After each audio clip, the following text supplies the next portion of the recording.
Are you looking for a cool gift for your grandchildren that will not get broken? Fall victim to being a fad gift? Of course you are.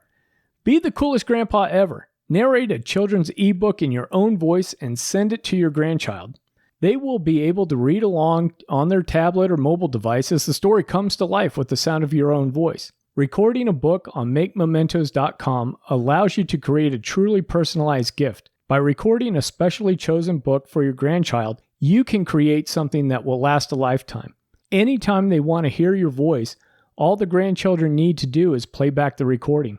Take it from me, creating a recorded book on Make Mementos is super easy. You simply select the book you want to record, and then start recording your voice reading the book to your grandchild. Best of all, you can start out the book by recording a short 30-second video introduction. This is a fun way to say hello before you start reading your book. If you mess up recording one of the pages, don't worry about it. You can always re-record a page until you're satisfied. It only takes a few minutes to record, but you're creating a memory that will last a lifetime. Best of all, your recording can be passed down and shared with future generations. To start the process of recording your own family keepsake, go to makemementos.com/pages/thecoolgrandpa and get started today. If you missed the link, I will have it posted in the show notes and in the affiliate section of my website.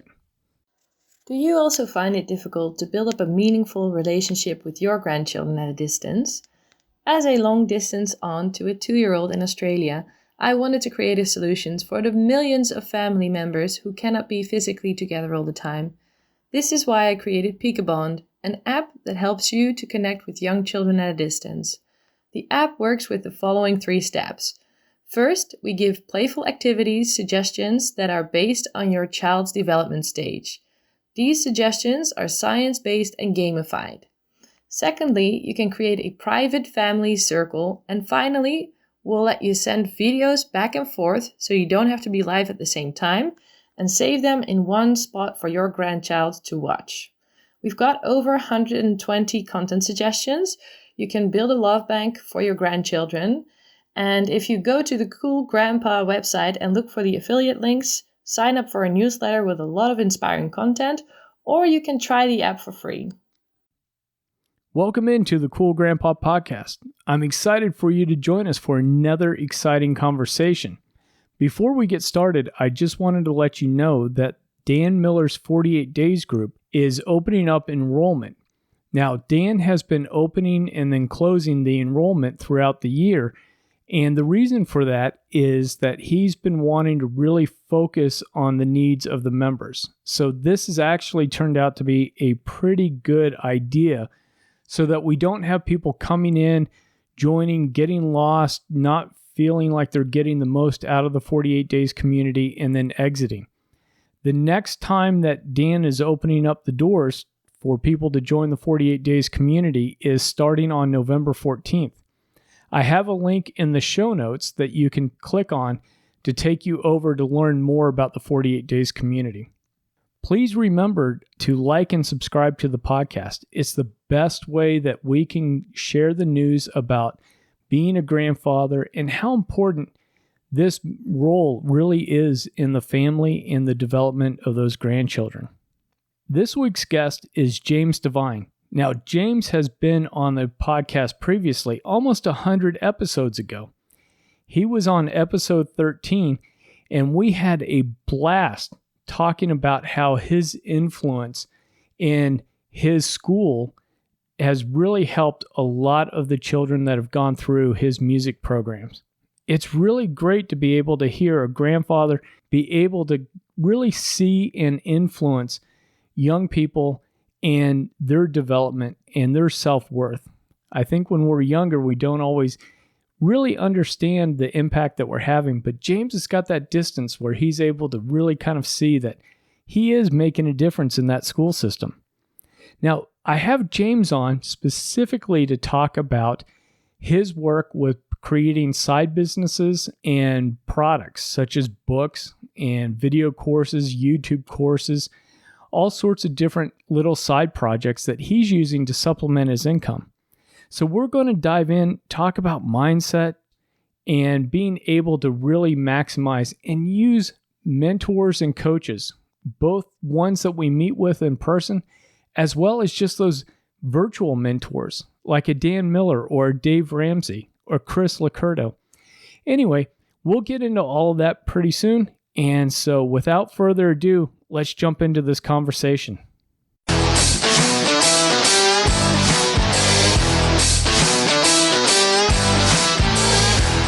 Hello, and welcome to the Cool Grandpa Podcast. This is your host, Greg Payne, coming at you from Studio 12. This podcast is about being the best possible grandpa you can be, focusing on what it is to be a grandpa and how we can all share that experience together for our grandchildren. Hi, James. Welcome to the Cool Grandpa Podcast. I'm so excited you took some time out of your day to join us. I'm excited to visit with you again. Well, thank you so much for having me back again. I really appreciate it. And for those people that are new, we did have James on earlier, and I'm going to put a link to our conversation into the show notes of this episode. So be sure to click on that conversation, go back, refresh yourself with what we talked about with James as far as being a grandfather and his experience with this role. But what I wanted to do, James, is get in and explore with you a little bit about all these extra projects and everything that you have going on. So again, I really appreciate you jumping in here and being open to talking about these items. Thank you. When did you start to decide that you wanted to do something extra? Because you're a full-time band teacher, you probably have some music students on the side, but you started doing some writing, some speaking, you've got your own podcast, and you're creating courses. When did some of this start to come to you as far as activities to do? So they kind of came at different times. So a couple of things. People have to realize one of the things that I have the privilege of is a great schedule with teaching. I get the summers off. But when the kids were little, it seemed like I was doing some things to take care of them. My wife had started back to work. And sometimes we'd go to the pool or whatever, or making sure they got their chores done. So it seemed like I didn't have much time when they were little. But as they got to be teenagers and slept about 22 hours a day, and some of them were growing up and gone, I started thinking about all these things I had wanted to do and just didn't have the time to do. So I started writing in about 2011. I had always shared my story in a speaking setting about abuse and forgiveness, but I didn't have it written down. People would ask me, hey, do you have a book about that? And so I felt like that was an important thing for me to get down. I've been speaking since the 90s. I actually, when I left the Army in 96, I kind of did a concert speaking kind of thing. I don't know how to describe it. I would do a concert, but I shared my story of abuse and forgiveness. And I did that in the late 90s before I got into teaching. And so I just have always continued doing that. Just sometimes it's been 3 times a year, sometimes it's been 20 times a year, and everything in between, depending on what else was going on in life. I started podcasting in 2012. I had gone back to get my master's degree over a 3-summer program, 2010, 2011, 2012, those 3 summers. And I thought I wanted to get into teaching college. And I was just facing so many obstacles with that because most colleges actually want you to have your doctorate degree. So it's a crazy situation in the college world, but you're better off to have a doctorate degree and very little experience than to have just a master's degree and a ton of experience. Because at that time, when I went back for my master's, I think I was 42 and 44 or 45 when I finished it. But thanks due to Dan Miller, who said, if you see something, a need that you would like to fill, get creative with filling it. So the podcast came about because I really wanted to become a college professor to teach future music teachers. And since that wasn't opening up, I thought, well, what if I do a podcast for music teachers, especially for those in their first 5 years of teaching? And that's been going on since 2012 now. In 2018, I started creating the courses because I had a situation change in my job situation, and I left a school. And for a while, I thought, well, maybe I can make it on my own as a speaker and course creator. And that didn't didn't grow like I had wanted it to at the time. But it helped me to also go into that area. And then during the pandemic, when the school shut down, I actually had a lot of free time, and I put a little bit more effort into that also, into creating the courses. Okay. Well, and it sounds like it definitely was one of those things where you had some ideas, obviously, that got prompted after the kids were starting to leave the house. But it sounded like also, and correct me if I'm wrong, that you started having some ideas as far as writing a little bit and the speaking before the kids even left the house.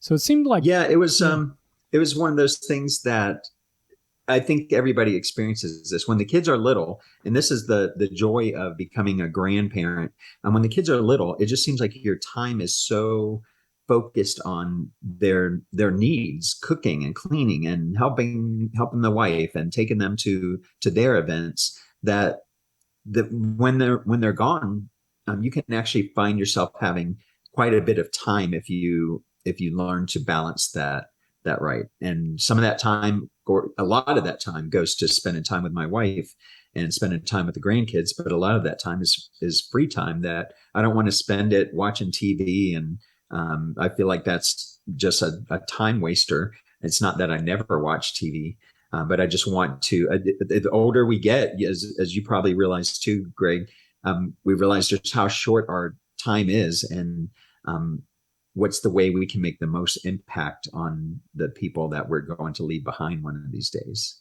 oh, yeah, absolutely. And one of the things, too, though, that I wanted to talk about was there at any point anything where you were saying like, no, I've got the job teaching music, that's enough? Were there barriers for you starting some of these projects, whether it was just internal or whether it was external, that you had to kind of rationalize and then overcome? I think the human condition, there's always a barrier. There's always a push to say, we'll start something tomorrow. I'll get around to it eventually. And there's sometimes that we just have to kind of figure out what's important to us. And this goes back to Dan Miller. Also, for those who aren't familiar with Dan Miller, he's got a book called 48 Days to the Work You Love. And I read that many, many years ago, probably 15 years ago or so, and listened to his podcast for the longest time. But he talks about in November setting your goals for the next year, and he's probably been the best at talking about goals that I've ever heard, because a lot of people, I even tell this to my middle school kids sometimes. If you set a goal, for example, if you want to lose weight and you say, I want to lose 40 pounds this year, and you only lose 38, have you done well with your goal, or have you failed your goal? And almost without exception, all of the kids will say you failed your goal. But if you set your goal at 30 pounds and lost 31, then they would say you had surpassed your goal. So Dan Miller always said, dream big and put big goals down. And if you only get halfway there, then you probably have accomplished more than other people. It doesn't mean that you failed. That it's just that you've made that much progress to that, especially if you're dreaming big. If you just say, I'm going to lose 1 pound this year, you'll probably meet your goal, but is that really going to help you if you're trying to lose weight? Well, and that's a good point. And one of the items I wanted to ask you about was the defining of success. So had you already had that mindset a little bit in terms of, hey, if I wanted to, in your example, if I want to lose 40 pounds, but I lose 38 by the completion date, that's going to be success? Or was it something else with what Dan was saying that changed a mindset of an all or nothing? Because sometimes we find ourselves all or nothing, right? And so I'm kind of interested in how you define success. And then a little bit too is, did you already have that mindset before you read 48 Days? No, I did not have that mindset. I had to go through in fact, I grew up with a very negative mindset. And some of that what came from my mom. My mom was always thinking that my mom was an immigrant. And so that was an important part of my upbringing. But she had gone through some abuse also from my father, and some things from her childhood. And so she always looked at the negative side of life. And she passed away last summer, so I feel like I can share this about her. I love my mom dearly, but it's become like a family joke that she would say things happened because she was an Italian widow. Because she was widowed at a pretty young age too. So she would say someone snubbed her because she's an Italian widow.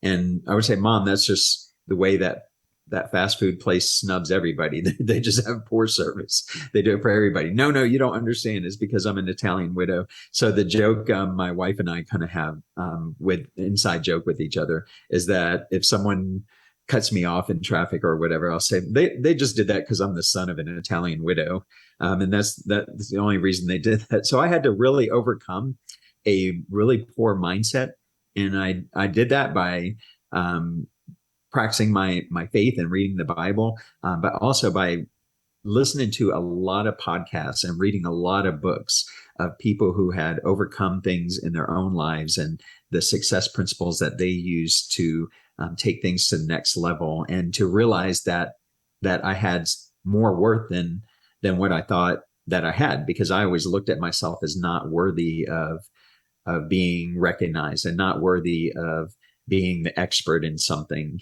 And it took me a long time, probably till in my mid 40s or so, before I was able to change that mindset. Well, and that's an interesting discussion point as far as the mindset goes, because I find too that mindset, you have to be open enough to venture out, to try to expose some of the things that you're doing, your first writing attempts, your first attempts at a podcast, your first whatever, that you've got to be able to be open enough to go, okay, well, I can sit here and I can take some criticism because I don't know what I don't know, and I'm going to make weird mistakes. But as long as I learn from those and keep moving, I can keep doing this side hustle or this side project that I want to do that's been inside of me. So I think it's important that we share and encourage with other grandfathers that, you know, if there's anything holding you back from trying something new or trying a project, whether it's writing a screenplay or doing whatever you're doing, look inwards a little bit and check out that mindset, and then find some people that resonate with you. Because to your point, Dan Miller's 48 Days book and his goal setting and some of his discussions on mindset really resonated with you.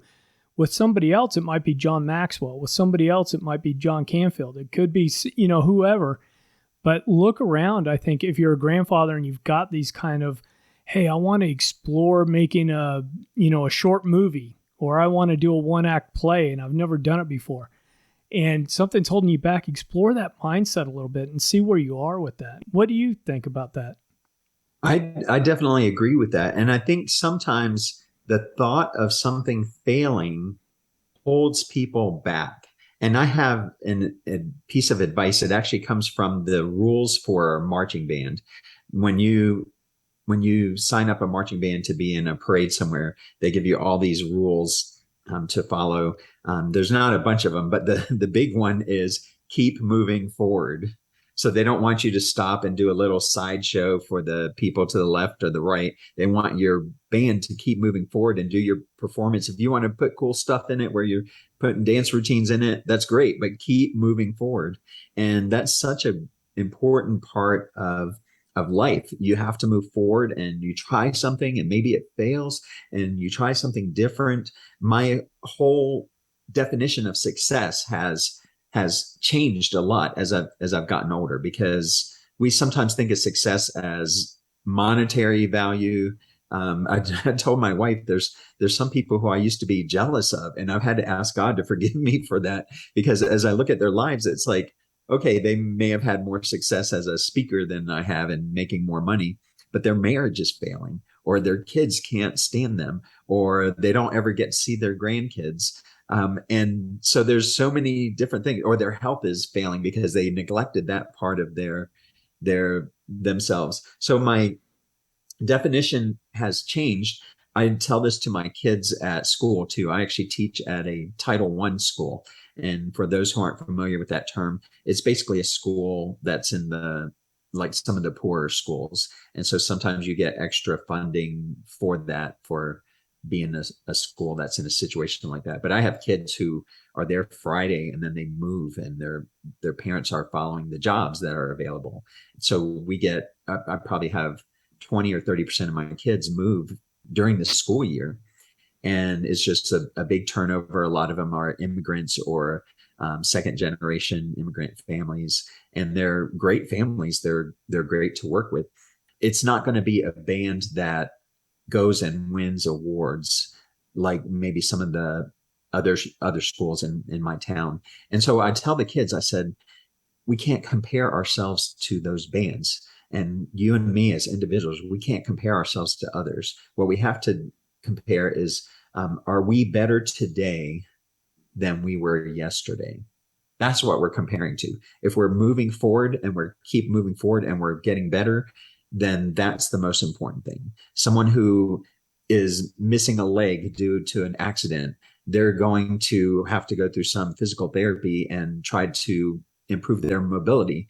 They're not going to get through it as fast as someone who has two legs necessarily, but they're going to, if they continue making progress, then they're going to get better, and they might even pass some people with two legs who aren't using everything that they're capable of using. Oh, I love that because, in essence, it sounds like to me that you're looking at how do you compare with yourself and looking at that for your comparison and your definition for success. And we all know that, some days you are definitely going to be better on Thursday than you were on Monday. And then there's going to be times where Thursday was a complete slide and Monday was the best day of the week for you. But that's just how it goes versus being wrapped up with comparing yourself to other people and looking for that definition of success. Yeah. Yeah. Another way I like to compare it to is that if you think of a 10 as being the best middle school or high school band around, and a 1 being ones who are beginners or not the best. If you take a group from a 1 to a 5, they've progressed a lot. They still have a lot to go from that 5 to that 10. And then maybe another school down the street, they're taking the school from a 9 to a 9.2.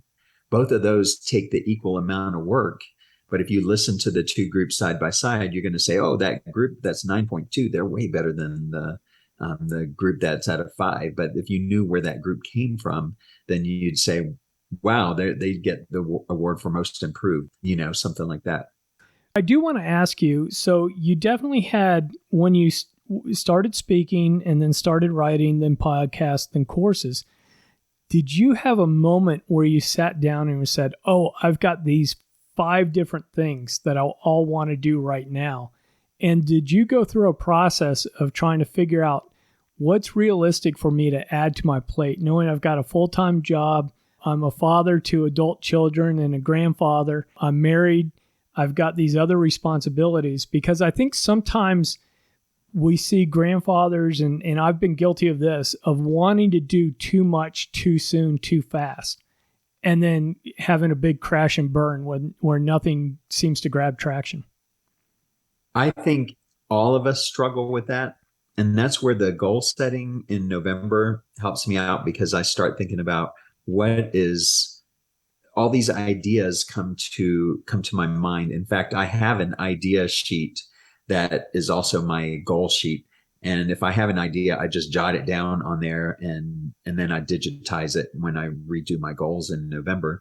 Sometimes later on, a year or two later, I'll cross some of those things off, or I change some things.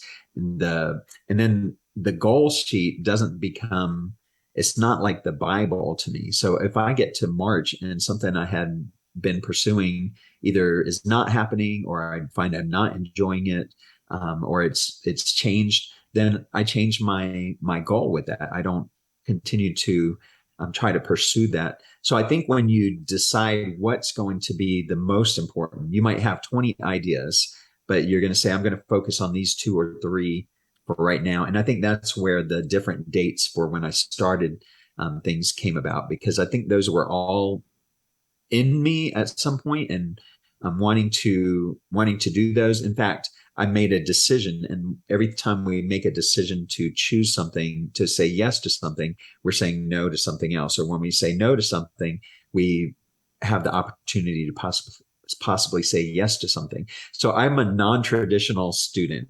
And what I mean by that is I took 12 years to earn my bachelor's degree while I was working full time, and I was a dad, and I was in the Army, and it took me 12 years. And then when I decided to teach public school, I had to kind of take a step back and get my teaching license through some courses that I was taking in the evening and on the weekends.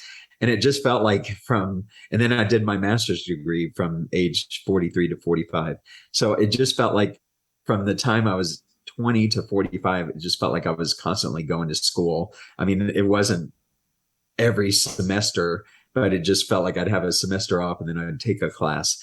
And so when I was realizing that the master's degree was not going to be enough to teach at the college level, which I really wanted to do, I applied for a program that would have taken 5 years, and it was to earn a doctorate while you could still work full time.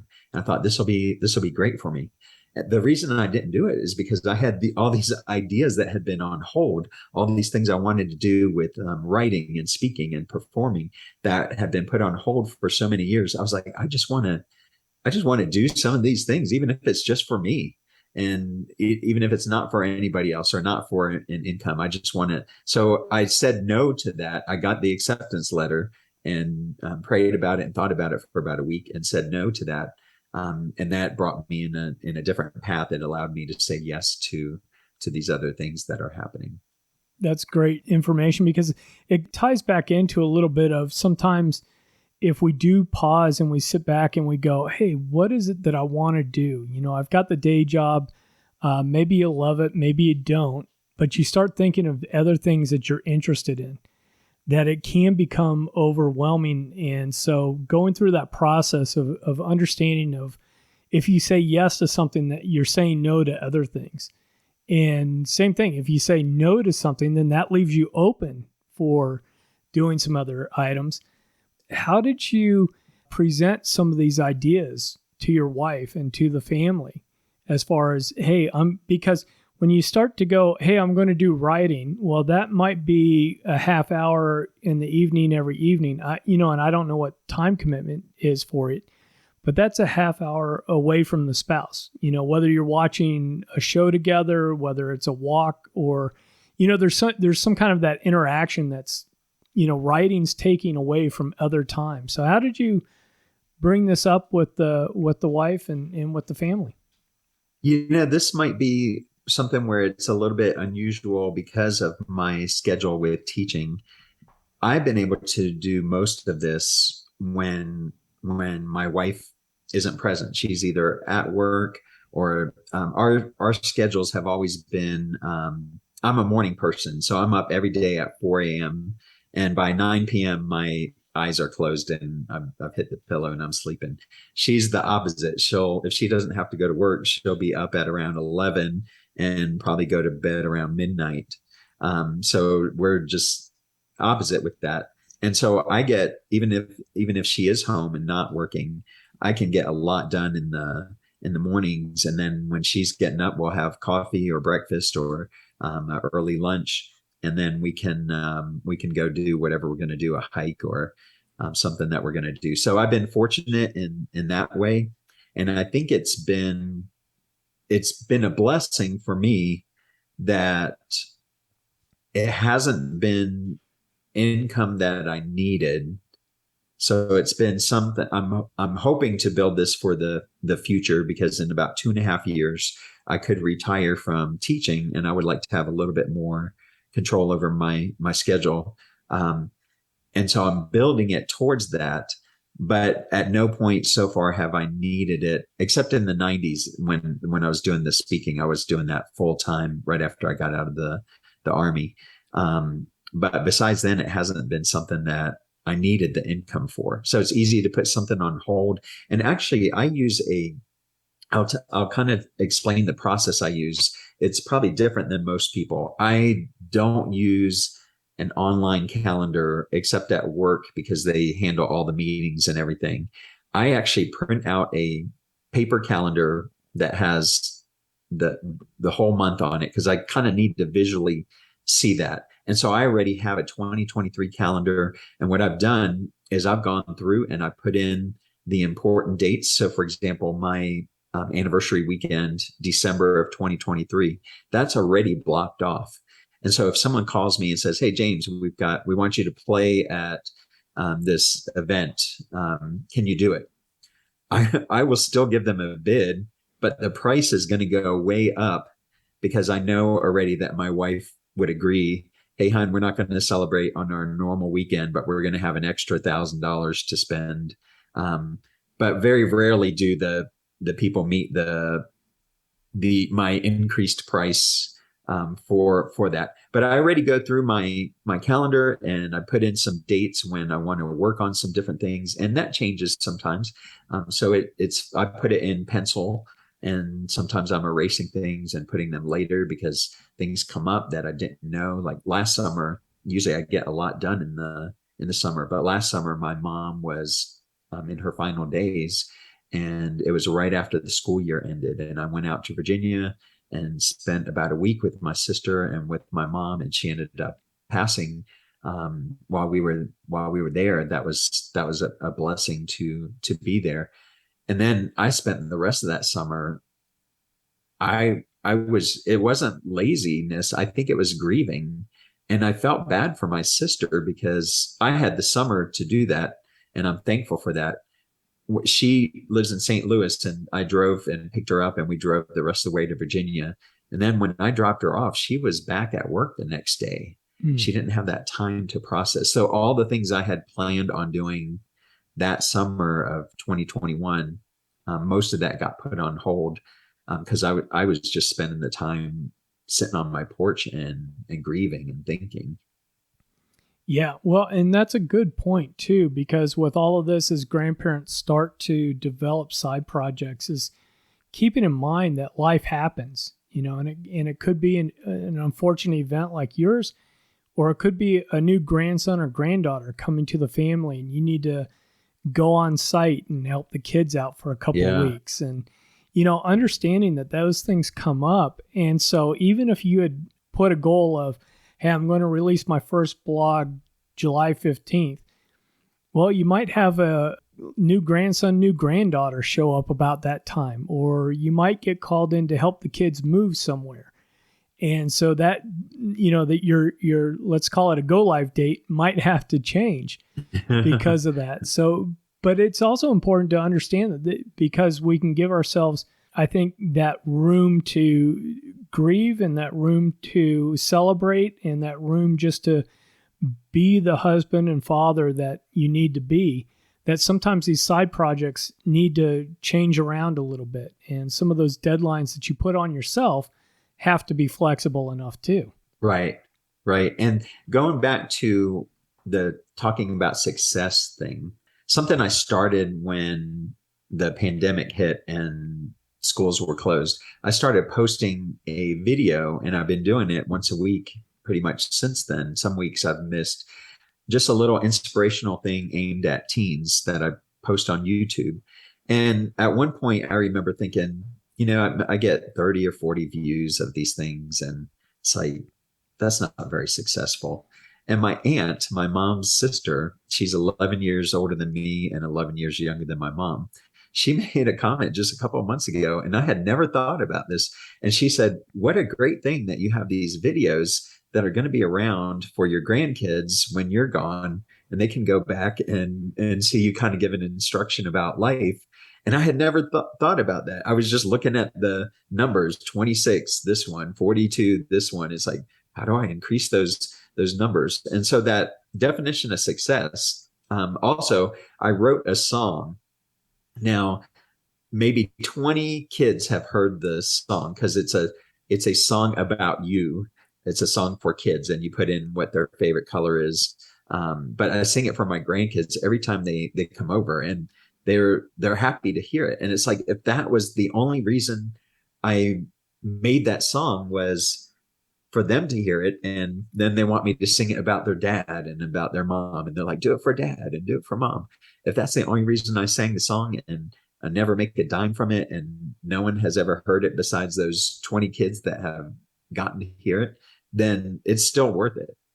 Yeah. No, and that's a good point too, because I think as we go and we start these projects, keeping in mind, initial traction, initial downloads, and then with the electronics, it's good advice with the YouTube or the podcast or what you're doing is these are files and these are things that people can go back to, family members, etc., can go back to 10 years from now and go, oh, this is what grandpa was thinking. This is what was going on in his mind and, in his world at the time, what he thought was important.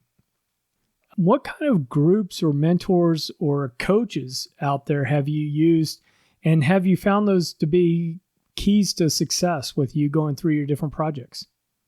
Definitely. Yes. I've used mentors all my life. I think it came about because I didn't really have a father growing up. My father was abusive to my mom. I was terrified of him. And then we left when I was about 5, and he passed away a few years after that when I was about 8. So I didn't really have a father growing up. And I found myself always drawn to older guys. Sometimes they were when I was a teen. Sometimes it was a guy in their 20s who lived in the neighborhood or something. And I would just seek out these mentors. And I still find myself doing that, finding the people who are influential in my life. And my father-in-law has been a huge influence, if nothing else, for his faithfulness and dedication to his family. They're going on, I think, 56 years of marriage now. And I didn't have that example in my life. My mom was married 3 times and lived with a couple of guys. And so I didn't have that stability there.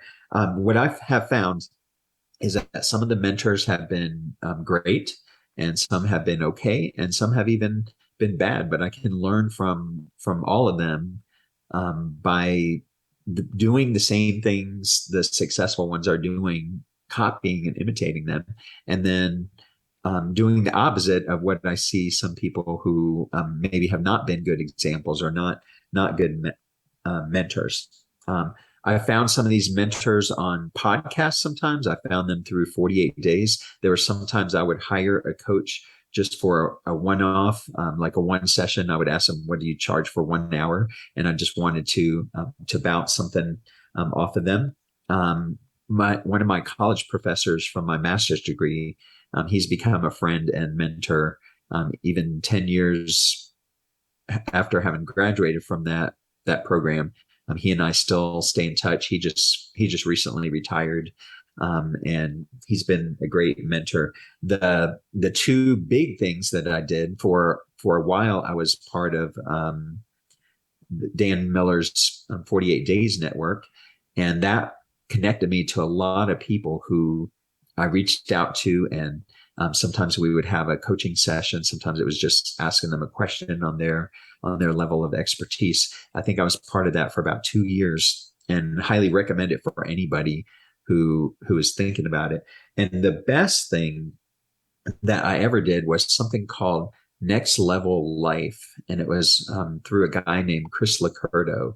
And he used to be with the Dave Ramsey organization. And what Next Level Life was, it's a 2-day intense kind of like counseling session, but it's not just like psychological counseling. It was monetary and career and spiritual and physical. And he just kind of takes all the events that have happened in your life and puts them in a good frame of reference for how they're affecting your thinking today. And I did that, I believe it was 2015.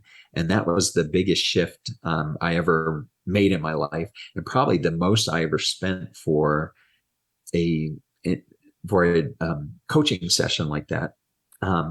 I had if I'm telling too many details, let me know, but I've got a couple more that were really good. One time it was just one session with a lady from 48 Days. I don't even remember her name, and I wish I did so I could refer people to her. But she really confirmed for me, because I think I was with the pandemic, I was thinking about leaving teaching, and she helped to confirm for me that I'm, at least for now, I'm at the place I'm supposed to be, because 95% of my job I love, and some of the things I was thinking about doing, it would only be about 50% that I loved. And so she didn't like come out and say this. It's just with the question she asked me, it's like, okay, I have 4 hours a week of things that I hate doing, and the other 36 hours, I love what I'm doing. Why would I trade that for something where I'm spending 20 hours doing something I hate, so I can do 20 hours of something I love? And she helped to clear that up. And then I met a speaker one time, or had a coaching session with him, because at one time I thought I wanted to be a full-time speaker. And he actually told me in the coaching session that he was he spoke at middle schools. So I thought that this is great. He's doing what I would love to do. And he actually told me that he was kind of jealous of what I was doing. And I was like, really? Why do you say that? And he said, because he goes in and he's there for an hour or two, and he doesn't get to see any of the change or effect that he has. People keep calling him back, so he was assuming he is making positive change, but he couldn't see any of it. And he said, you get to be there with them, and you get to spend several years with them, and you get to see the change in their behavior, and in their mindset, and in their development as young people. And I had never thought about that. And the funny thing is, he, after like 20 something years of being a public speaker, as what happened with many jobs during the pandemic, his business shut down, and he ended up making a change. And so now he's using his psychological training, working with young people. He went back and got a normal 9 to 5 job. And I think he's actually much happier than he was before. Oh, that's great. Hey, James, as we start to wrap things up, is there anything that I haven't asked you, or anything that's popped into mind while we've been talking, that you think would help encourage grandpas to jump in and start some side project, or start a side business, or anything along those lines? I think a couple of thoughts that come to mind is to watch the social media and media in general. So if you find yourself watching 20 or 30 hours of TV a week, or spend that time scrolling Twitter, really examine that and decide, is that where you want to invest your life? Because it doesn't take as much as you think. So let's suppose someone said, I would like to write a book.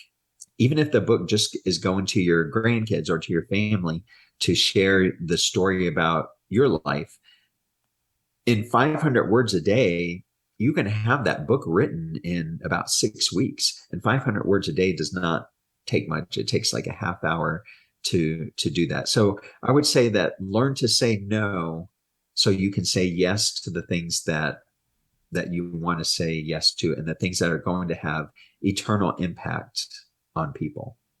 Oh, that's great advice, James. And folks, I'm definitely going to be putting links to James' website, as well as we've talked a lot about Dan Miller in 48 Days. So I'll put links to that in the show notes as well as Chris LoCurto and his podcast and his Next Level Life. So people can jump in there and find that information as well. But James, I really do appreciate the time you spent sitting down with us, talking about your own experience with creating these side projects, and everything that you've been doing with your life. I think that's a great example for other grandfathers to, jump in the water, or as Dan Miller would say, get in the game and, do some of these things. So thank you so much for being on the Cool Grandpa podcast. Thanks. And can I share one more thing? Yes, absolutely. So I think the best course that I created, and I first created this in 2016, is called Get Started Writing a Book.